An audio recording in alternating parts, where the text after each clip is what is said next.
But I think our country is floundering in part because so many of our institutions have become unmoored from the truth. They've been lost in a sea of relativism. And this is important because we're really at a crossroads as a country. As bad as things are going right now, if things do not go well for us Republicans in 2024, it's going to get a whole lot worse. The left in this country is really playing for keeps. They are more aggressive and more strident than at any time in my lifetime. I got into politics running for Congress in 2012 because I was motivated to oppose the policies of Barack Obama.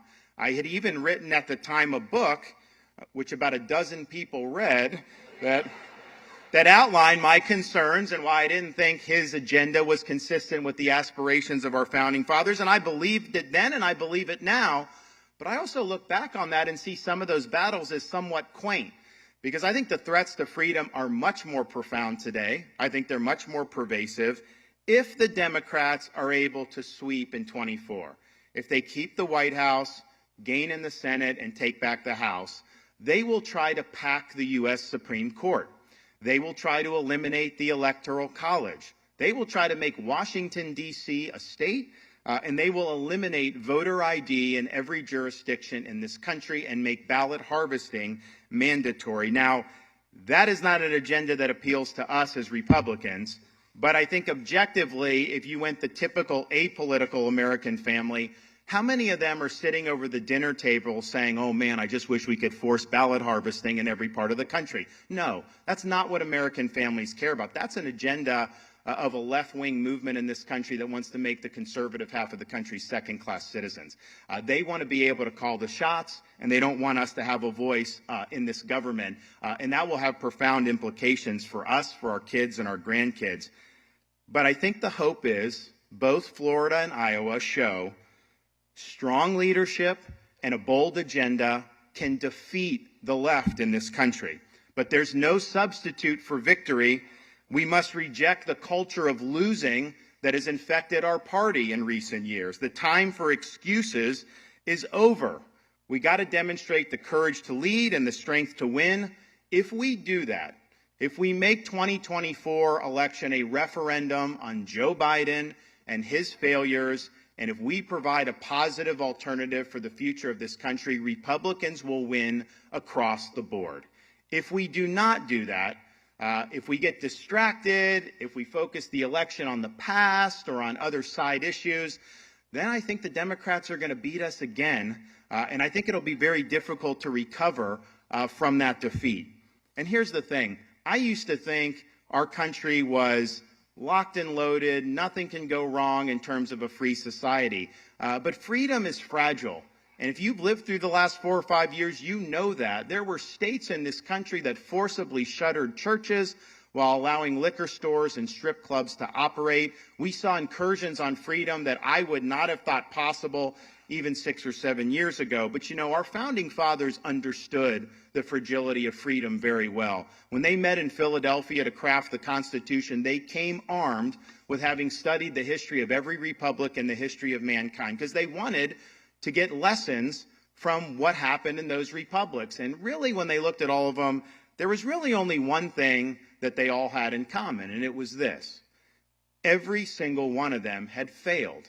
And so they believed and understood that it fell to the United States of America to determine, could people really govern themselves? Could you have a society based on the idea of rights endowed from the Creator, not provided by the government? Could you have a society based on the rule of law, not on the basis of individual men? Or was society ever destined to be under various forms of despotism? And they fully expected this American experiment would ultimately answer that question for the rest of mankind. And when Benjamin Franklin left that convention, he was asked, Dr. Franklin, what have you given us, a republic or a monarchy? He said, a republic, ma'am, if you can keep it.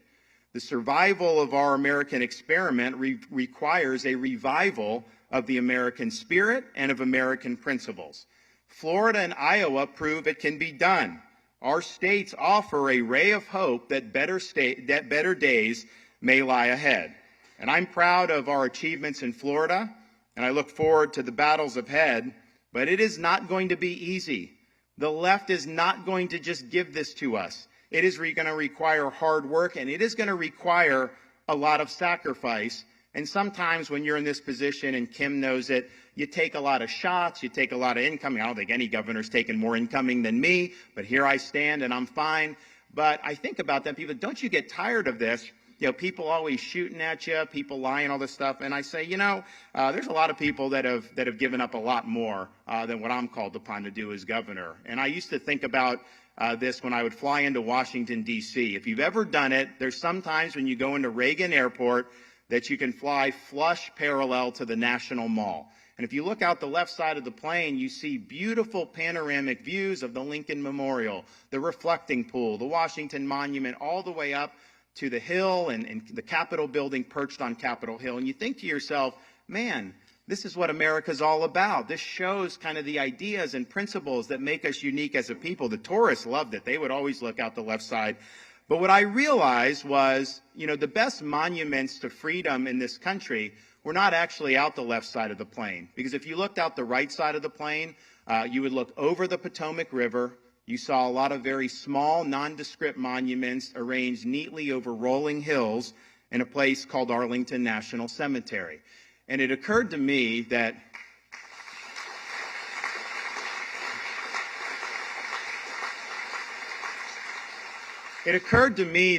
you can have the best Declaration of Independence in the world, you could have the best Constitution in the world, but if you don't have people that are willing throughout our history to stand up, put on that uniform, risk their lives, and in many instances give that last full measure of devotion, then it isn't going to amount to very much. And so we are not called upon to make sacrifices of that magnitude, but we're also called upon to do battle in the political arena. So what I say to you as Republicans, put on the full armor of God.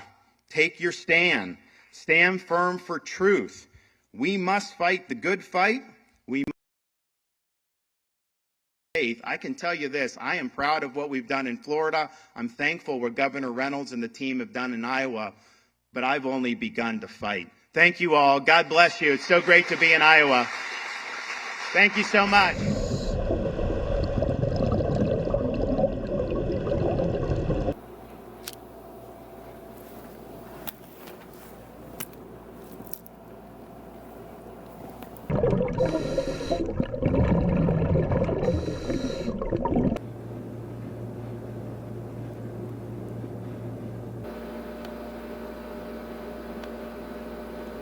The record is a small bump, and we love it, and I really appreciate it. I'm honored to have it, but we still have more science to do. The science doesn't stop here.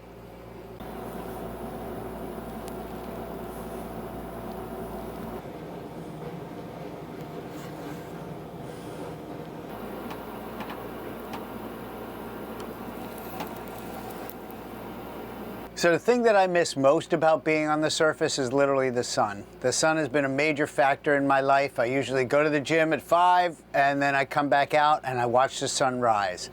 Rounded, but since they are sealed, they're kind of a little bit hard to go in. Until you pierce, it's as easy as pushing a button.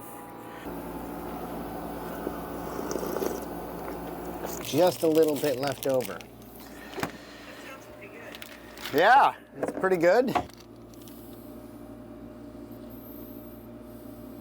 The idea here is to populate the world's oceans, to take care of the world's oceans by living in them and really treating them well. Not necessarily, oh, just make another record. Ooh. I'll set the lights down low. Ah, I'll just take a quick nap. It's so nice.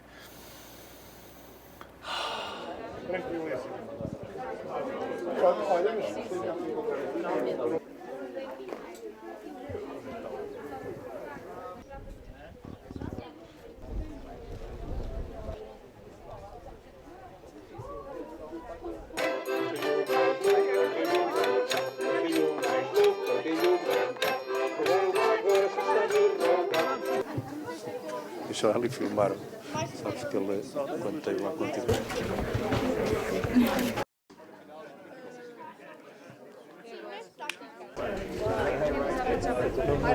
Mas olha, a outra com